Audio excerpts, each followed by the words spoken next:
Yes, जो आज का हमारा टॉपिक है वो आपने excess demand and deficient demand के बारे में है।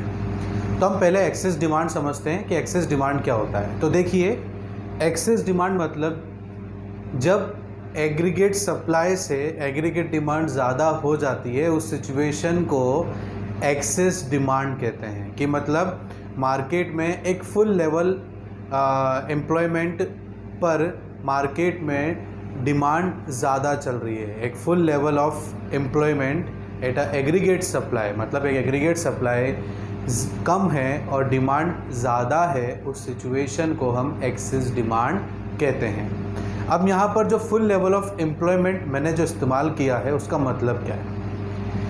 मार्केट में जो भी आउटपुट हम प्रोड्यूस कर अवेलेबल करवा रहे हैं सप्लाई के लिए, उसको जितनी मात्रा में हम पहुंचा सकते हैं उतना मार्केट में पहुंचाना, उस सिचुएशन को aggregate supply of full level of employment, मतलब प्रॉपर यूटिलाइजेशन ऑफ रिसोर्सेज समझो आप। इसका मतलब कि जो भी रिसोर्सेज हमारे पास अवेलेबल है, चाहे वो ह्यूमन रिसोर्सेज हो, रॉ मटेरियल हो, वो जितने भी रिसोर्सेज हमारे पास में अवेलेबल है, हम उनका ज़्यादा से ज़्यादा इस्तेमाल कर रहे हैं और कम से कम वेस्ट करके हम उनका अच्छे से इस्तेमाल करके जितना हम उनसे प्रोडक्शन कर सकते थे उतना प्रोडक्शन करके उसको मार्केट में अवेलेबल करवा रहे हैं। उस सिचुएशन को excess supply of full level of employment कहते हैं। और जब ये सिचुएशन छोटी हो जाती है एग्रीगेट डिमांड से, तो वहाँ सिचुएशन क्रिएट हो जाती है एक्सेस डिमांड की, और वहीं से इन्फ्लेशन और इन्फ्लेशनरी गैप स्टार्ट होता है। देखो, मैं इसको आपको डायग्राम से समझाता हूँ। ध्यान से देखना कि ये हमारा x है, 0 है और y है। ये हमारा एग्रीगेट सप्लाई है जिसको 45 डिग्री हम कर्व भी बोलते हैं। ये हमारा एक एग्रीगेट डिमांड है जो कि C+I से बनता है। अब यहाँ पर क्या हो रहा है, ये आउटपुट लेवल जो OQ है, इस लेवल पर क्या हो रहा है, एक इक्विलिब्रियम लेवल की सिचुएशन आ रही है जहाँ पर डिमांड और सप्लाई बराबर है। बट जैसे ही एक्सेस डिमांड होगा तो यहाँ पर क्या होगा, डिमांड कर्व लेफ्टवर्ड की तरफ शिफ्ट हो जाएगा। जब भी डिमांड कर्व इंक्रीज होगा तो वो लेफ्ट मतलब ऊपर की तरफ शिफ्ट हो जाएगा। शिफ्ट होते ही ये पॉइंट जो है यहाँ से यहाँ पहुँच जाएगा। ठीक है, तो ये जो पहले वाली डिमांड और जो हमारी इमेजनरी वाली जो लाइन है डिमांड की, इन दोनों के बीच में जो गैप है, इस गैप को हम इन्फ्लेशनरी जो है हम इसको गैप बोलते हैं। क्या बोलते हैं हम इसको? इन्फ्लेशनरी गैप बोलते हैं। जो यहाँ पर जो इन दोनों के बीच में जो डिफरेंस दिख रहा है ना आपको, यही हमारी एक्सेस डिमांड है और यही एक्सेस डिमांड इन्फ्लेशन का कारण बनती है। तो आपको समझ में आया कि एक्सेस डिमांड किसे कहते हैं। ठीक है, तो ये एक्सेस डिमांड होता है और ये हमारा इन्फ्लेशनरी गैप हो जाता है। तो बात समझ में आया ना कि एक्सेस सप्लाई से ग्रेटर देन एग्रीगेट डिमांड अगर हो रहा है तो सिचुएशन को हम एक्सेस डिमांड बोलते हैं। और जो रियल कर्व और इमेजनरी कर्व के बीच में जो डिफरेंस है उसी को हम इन्फ्लेशनरी गैप बोलते हैं। क्योंकि जब एक्सेस डिमांड बढ़ेगा तो सप्लाई जो फुल लेवल ऑफ एम्प्लॉयमेंट है वो तो वहीं पर ही रहेगा, तो उससे क्या होगा, जो कमोडिटीज़ होंगी वो एक्सपेंसिव हो जाएंगी, उनकी प्राइस इंक्रीज़ हो जाएंगी, तो मार्केट में महंगाई हो जाएगी और उसी महंगाई को हम यहाँ पर इन्फ्लेशन बोलते हैं। और जो गैप है वो रियल और इमेजनरी कर्व, डिमांड कर्व के बीच में जो गैप है उसे हम इन्फ्लेशनरी गैप कहते हैं। तो अभी हमने ये देखा कि एक्सेस डिमांड क्या होता है, हमने उसको समझा। अब हम ये जानते हैं कि क्या कारण होते हैं एक्सेस डिमांड होने के, कि भाई मार्केट में इन्फ्लेशन आ तो रहा है, लोग इतनी डिमांड कर क्यों रहे हैं, क्या कारण है। तो कारण हम जानते हैं, तो उसमें से पहला कारण आप खुद सोचो। मैं अगर किसी चीज़ की ज़्यादा डिमांड कर रहा हूँ, मेरे पास में कंजप्शन के लिए बहुत सारी चीज़ें हैं और मैं और भी चीज़ों की डिमांड कर रहा हूँ, तो उसके पीछे एक ही तो रीज़न होगा कि मेरी इनकम बढ़ गई होगी, राइट। तो यहाँ पर एक्सेस डिमांड कब आता है, जब हाउस होल्ड के द्वारा इंक्रीज किया जाता हो क्या, कंजप्शन की डिमांड को, राइट। हाउस होल्ड्स के द्वारा कंजप्शन की डिमांड को इंक्रीज किया जाता हो, या हाउस होल्ड के द्वारा जो डिमांड इंक्रीज होती है कंजप्शन की, तो ये जब कंजप्शन की डिमांड ज़्यादा इंक्रीज होने लगती है तो वो सिचुएशन पैदा कर देती है एक्सेस डिमांड का। हम ज़्यादा से ज़्यादा क्या करेंगे, कंजप्शन की डिमांड करेंगे। अब आपको पता है फुल लेवल ऑफ एम्प्लॉयमेंट में जितना रिसोर्सेज से हम मार्केट में सप्लाई अवेलेबल करवा सकते थे उतनी ही करवा पाएंगे ना, क्योंकि रिसोर्सेज क्या है, लिमिटेड है। तो जब रिसोर्सेज लिमिटेड है तो वो एक समय के बाद बढ़ नहीं पाएगा ना, बट डिमांड तो बढ़ रही है, कंजप्शन की डिमांड बढ़ रही है, तो वो ऑटोमेटिकली किसकी सिचुएशन क्रिएट कर देगा, एक्सेस डिमांड की सिचुएशन को क्रिएट कर देगा। दूसरा है private investment demand. Private investment demand का इंक्रीज होना, ये भी एक दूसरा कारण है एक्सेस डिमांड का होने का। गोल घुमाकर बात वहीं आती है, रिसोर्सेज लिमिटेड है, फुल एम्प्लॉयमेंट लेवल पर एक हद तक हम हमारी सप्लाई को इंक्रीज कर सकते हैं, उसके बाद नहीं कर सकते क्योंकि लिमिटेड रिसोर्सेज है। तो डिमांड बढ़ती, फिर भी उसके बाद भी डिमांड बढ़ती चली जाएगी, तो वो क्या किसका रूप ले लेगी, एक्सेस डिमांड का रूप ले लेगी। तो जब हम इन्वेस्टमेंट की डिमांड करते हैं तो वो एक हद तक नॉर्मल रहती है, बट अगर उस हद को पार कर कर भी फिर भी हम डिमांड इंक्रीज करेंगे हमारी इन्वेस्टमेंट की, तो वो भी कारण बन सकती है एक्सेस डिमांड का। ठीक है, अब जब एक्सेस डिमांड होगी, रिसोर्सेज लिमिटेड है, तो आप जानते हो क्या होगा, उसकी प्राइस बढ़ जाएगी इस पर्टिकुलर कमोडिटी की, है ना, और यही तो महंगाई का, इन्फ्लेशन का रूप ले लेगी। समझ रहे हो बात को। आइए तीसरा देखते हैं कि तीसरा क्या कारण है कि गवर्नमेंट अपने एक्सपेंडिचर्स को इंक्रीज कर रही है। जब गवर्नमेंट अपने खर्चों की डिमांड ज़्यादा कर देगी तो वो भी एक्सेस डिमांड का सिचुएशन क्रिएट करेगी। अब आप बोलोगे कि सर ऐसा कैसे होगा, तो देखिए गवर्नमेंट खर्चा कर रही है, गवर्नमेंट खर्चा किस पर करेगी, हमारे ऊपर करेगी ना, रोड बनाएगी, डैम्स बनाएगी, ब्रिज बनाएगी, फ्लाईओवर बनाएगी, आपके लिए नई जगह पर एयरपोर्ट्स बनाएगी, और भी बहुत सारी सुविधाओं के लिए गवर्नमेंट क्या करेगी, खर्चा करेगी।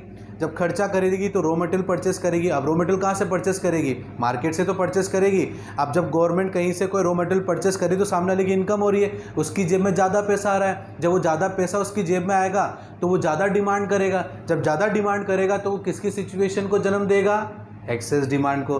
तो गवर्नमेंट के एक्सपेंडिचर की डिमांड जब इंक्रीज़ होती है, गवर्नमेंट एक्सपेंडिचर डिमांड इंक्रीज़ हो जाती है बेटा, तब भी क्या होता है, तब भी यहाँ पर क्या होता है, एक्सेस डिमांड क्रिएट हो जाती है। समझ में आ रही है आपको बात। अब देखो चौथा पॉइंट हमारा क्या है, एक्सपोर्ट डिमांड इंक्रीज।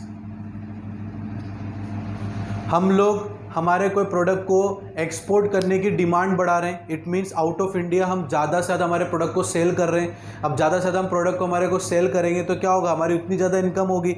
जब हमारी जेबों में ज़्यादा पैसा आएगा तो हम क्या करेंगे, कंजप्शन, इन्वेस्टमेंट, इनकी डिमांड करेंगे और एक हद से ज़्यादा करने लग जाएंगे क्योंकि बहुत सारा पैसा जेब में आने लग गया। तो वो सिचुएशन किसकी क्रिएट कर देगा, एक्सेस डिमांड की। एक्सेस डिमांड सिचुएशन राइज ही क्यों हो रही है, क्योंकि फुल लेवल ऑफ एम्प्लॉयमेंट में मार्केट में जितना कमोडिटी हम सप्लाई कर सकते थे उतना हद तक होगी, उससे ज़्यादा आगे बढ़ नहीं सकती। तो जब उससे ज़्यादा आगे नहीं बढ़ेगी तो डिमांड तो क्या है, एक विश है ना, एक वांट है जो नेवर बी अ स्टॉप। तो क्या होगा, जब हमारी जेबों में ज़्यादा पैसा आएगा हम ज़्यादा डिमांड करेंगे क्योंकि हमारी बहुत सारी इच्छाएं हैं। बट हमारी इच्छाएं तो बहुत सारी है, बट उन इच्छाओं को पूरा करने के लिए जो रिसोर्सेज हमारे पास में वो तो लिमिटेड है ना। तो वो किसका जन्म ले लेंगे, एक्सेस डिमांड का। जब एक्सेस डिमांड हो जाएगी तो आपको पता है चीज़ें महंगी हो जाएंगी, और जब चीज़ें महंगी हो जाएगी तो मार्केट में इन्फ्लेशन तो होना ही होना है। ठीक है, तो यहाँ पर एक्सपोर्ट डिमांड इंक्रीज भी कारण है। और लास्ट जो कारण है वो हमारा है कि भाई इंक्रीज हो गया है लेवल ऑफ इनकम, या मैं कहूँ मनी फ्लो। अगर मार्केट में ज़्यादा से ज़्यादा मनी फ्लो होगा या लोगों की जेबों में ज़्यादा से ज़्यादा पैसा आएगा तो जाहिर सी बात है, ज़्यादा पैसा आएगा तो लोग ज़्यादा कंजप्शन, ज़्यादा इन्वेस्टमेंट की डिमांड करेंगे। और आप फिर जानते हो रिसोर्सेज लिमिटेड हैं, फुल लेवल ऑफ एम्प्लॉयमेंट में एक हद तक ही हम एग्रीगेट सप्लाई को बढ़ा सकते हैं, उसके अलावा तो बढ़ नहीं सकती है। बट डिमांड वांट्स है, wants never be a stop. तो एक्सेस डिमांड सिचुएशन क्रिएट हो जाएगी, और जब एक्सेस डिमांड क्रिएट हो जाएगी तो उसका कारण क्या है, रीज़न क्या है कि लोगों की जेबों में ज़्यादा पैसा आ रहा है, मार्केट में ज़्यादा पैसा घूम रहा है। जब मार्केट में ज़्यादा पैसा घूमेगा तो लोगों की जेबों में भी ज़्यादा पैसा आएगा। जब लोगों की जेबों में ज़्यादा पैसा आएगा तो लोग ज़्यादा डिमांड करेंगे, और एक हद से ज़्यादा डिमांड करने को एक्सेस डिमांड कहते हैं।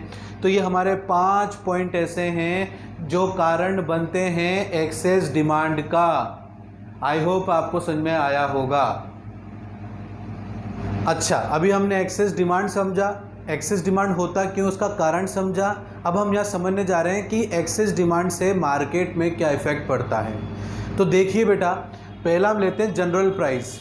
आपको मैंने बताया ना, फुल लेवल ऑफ एम्प्लॉयमेंट मतलब कितना क्या होता है कि मार्केट में जितने भी रिसोर्सेज हैं उन सब का इस्तेमाल कर रहे हैं, उन सबको काम पर लगा रहे हैं। उन सबको काम पर लगाने के बाद जितना हम प्रोडक्शन कर सकते हैं उतना हम प्रोडक्शन करके मार्केट में वो अवेलेबल करवा रहे हैं। तो यहाँ फुल लेवल मतलब जितना भी रिसोर्सेज है उनका सबका इस्तेमाल कर रहे हैं। इससे जो प्रोडक्शन हो रहा है उससे ज़्यादा एग्रीगेट सप्लाई हो ही नहीं सकता, तो वो एक जगह स्टक हो गया।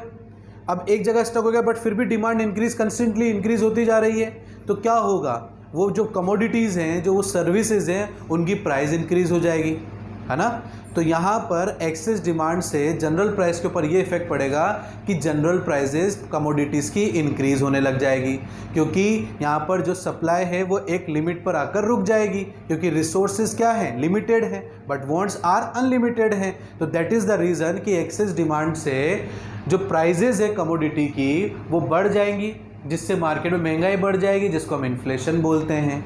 तो मैंने बताया था ना आपको, रियल कर्व और इमेजिनरी कर्व दोनों के बीच में क्या हो रहा था, जो गैप आ रहा था उनको हम क्या बोल रहे थे, इन्फ्लेशनरी गैप बोल रहे थे ना। तो इन्फ्लेशनरी गैप मतलब क्या है, यहाँ पर चीज़ें महंगी हो गई, इन्फ्लेशन आ गया, महंगाई हो गई, महंगाई बढ़ गई। तो दैट इज़ द रीज़न कि एक्सेस डिमांड का जनरल प्राइस पर ये इफेक्ट पड़ता है कि प्राइस जो होती है कमोडिटी की वो इंक्रीज हो जाती है, बढ़ जाती है, महंगाई हो जाती है।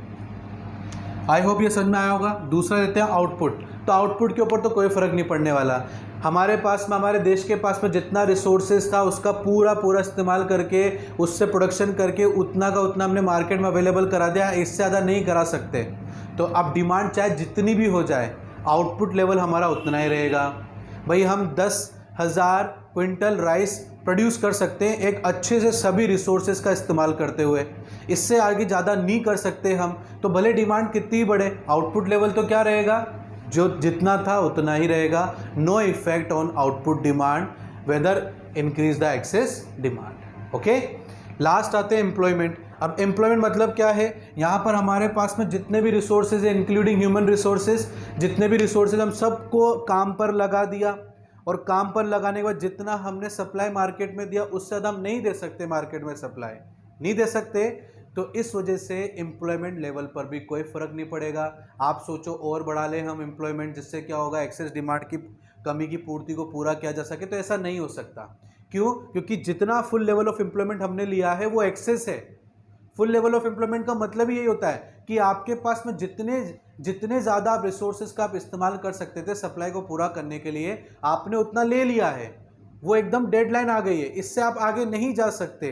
भले डिमांड आगे जा रही है, जाने दो। तो आपने जितने रिसोर्सेज को एम्प्लॉयड करना था उतना कर दिया, उसके अलावा आगे नहीं हो सकता, क्योंकि आपके पास में इतने रिसोर्सेज अवेलेबल ही नहीं है। तो यहाँ पर एक्सेस डिमांड से एम्प्लॉयमेंट लेवल पर भी कोई फ़र्क नहीं पड़ने वाला है। तो आई होप आपको हमारा ये टॉपिक समझ में आया होगा।